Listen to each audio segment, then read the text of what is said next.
Hello friends, welcome to my channel Bhuvnesh Chawla education.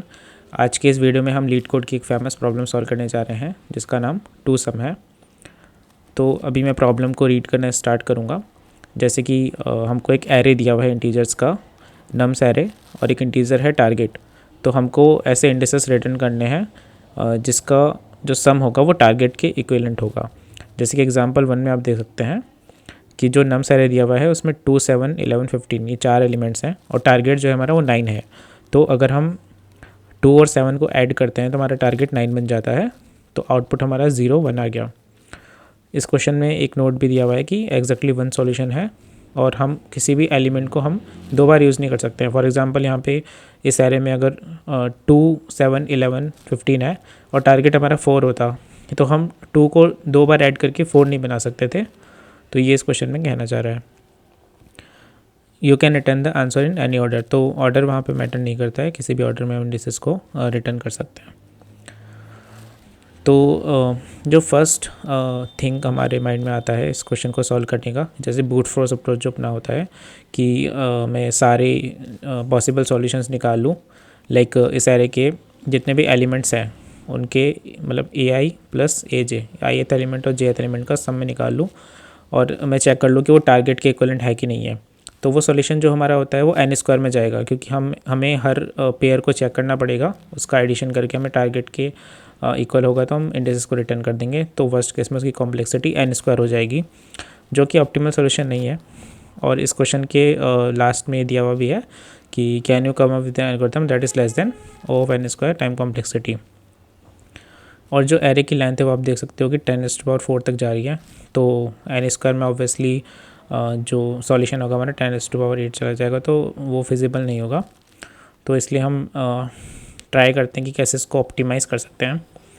तो basically जो एक ऑब्जर्वेशन है यहाँ पे कि हम देखेंगे कि ai प्लस aj ये हमारा टारगेट के इक्वल होना चाहिए। सो हम ऐसे भी लिख सकते हैं कि ai equal to target minus age है, इस टाइप से हम लिख सकते हैं। तो अब हम क्या कर सकते हैं कि हम एक डिक्शनरी लेंगे पाइथन में और उसमें हम AFI को स्टोर करते चले जाएंगे, उसके इंडेक्सेस को वैल्यूज़ में रखेंगे और जो कीज़ बनाएंगे हम उस डिक्शनरी की वो हम एरे ऑफ आई बना देंगे। उसके बाद हम एक लूप में सर्च करेंगे कि वो मुझे टारगेट माइनस aj मिल रहा है कि नहीं मिल रहा है उस डिक्शनरी के अंदर, और अगर वो मिल जाता है और फिर हम ये चेक कर लेंगे कि उसकी जो पोजीशन है वो दोनों की इस केस के according you may not use the same element twice. तो ये हम उसमें पोजीशन चेक करेंगे और जो भी अगर हमें टारगेट मिल जाता है तो हम इंडिसेस को रिटर्न कर देंगे। तो अभी मैं इम्प्लीमेंटेशन पे जंप कर रहा हूँ। तो सबसे पहले मैंने इस एरे की लेंथ निकाल ली है, उसको मैंने n से डिनोट किया है। अब मैं एक फॉर लूप लगाऊंगा तक, और हम क्या करेंगे एक डिक्शनरी भी हम यहाँ पे डिक्लेयर कर देते हैं, dictionary equal to dictionary of ai। तो मैंने यहाँ पे डिक्शनरी की जो की है उसमें मैंने एरे के एलिमेंट को स्टोर कर दिया है विच इज़ और फिर मैं वैल्यू को स्टोर कर रहा हूँ पोजीशंस में।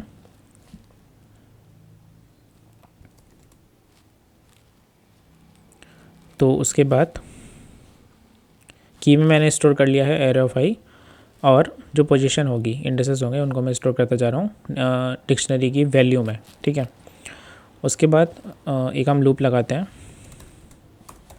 फिर से हम इस एरे को आइटरेट करेंगे। अब हम चेक करेंगे कि इफ़ मेरा जो टारगेट माइनस एज है, इसको मैं ब्रैकेट में बंद कर रहा हूँ, इन डिक्शनरी डॉट कीज़। ठीक है, तो अगर मेरा टारगेट माइनस एज जो है डिक्शनरी के अंदर होगा एज ए की एंड एरे ऑफ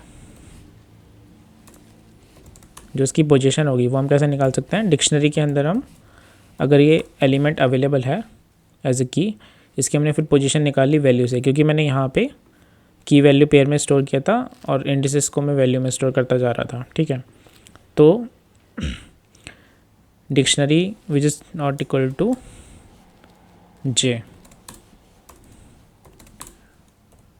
तो इस स्टेटमेंट का मतलब यही है कि हमारा जो टारगेट माइनस ए जे है वो डिक्शनरी में एज ए की होना चाहिए, और जो पोजीशन होगी लाइक इस एरे को हम आइटरेट कर रहे हैं तो इसमें जो पोजीशन होगी और डिक्शनरी में जो उस की जो वैल्यू निकल के आएगी जो कि इंडिसेस है वो दोनों बराबर नहीं होने चाहिए, क्योंकि हम उस एलिमेंट को ट्वाइस यूज़ नहीं कर सकते, इसमें ये कंडीशन दी गई है। तो अगर हमें ऐसा मिल जाता है तो हम सीधा रिटर्न कर सकते हैं। अब जो आंसर हमें रिटर्न करना है एज अ एरे रिटर्न करना है, एरे या लिस्ट बोल सकते हो आप, तो वो मैं रिटर्न कर रहा हूँ एज अ जे कोमा, इसकी जो पोजीशन होगी वो हो जाएगी मेरी target minus A J, dictionary value of target minus A J. तो इसको हम रिटर्न कर सकते हैं। इसके अलावा मुझे कोई अभी एच केस हैंडल करने की ज़रूरत नहीं है, लाइक ऐसा कोई सॉल्यूशन नहीं हो तो -1 रिटर्न करते हैं जनरली। तो अभी इसमें लिखा हुआ है कि एग्जैक्टली 1 सॉल्यूशन तो एग्जिस्ट करता ही है, तो इसलिए हम सीधा यहाँ से रिटर्न कर सकते हैं। आई होप आपको ये सॉल्यूशन समझ में आया होगा कि कैसे हमने टू सम प्रॉब्लम को ऑप्टिमली सॉल्व किया है with the use of dictionary in Python. और आप देख सकते हैं कि इसकी जो टाइम कॉम्प्लेक्सिटी होगी वो ऑफ एन होगी, क्योंकि हमने सिंगल आइट्रेशन में इसको सॉल्व किया है। तो फाइनली अभी इस कोड को रन करके देखते हैं, जो बेसिक टेस्ट केसेस दिए हुए हैं उन पे रन होता है कि नहीं। तो आप देख सकते हैं कि सारे जो टेस्ट केसेस थे बेसिक वाले वो पास हो चुके हैं। तो अब मैं कोड को सबमिट करके देखता हूँ।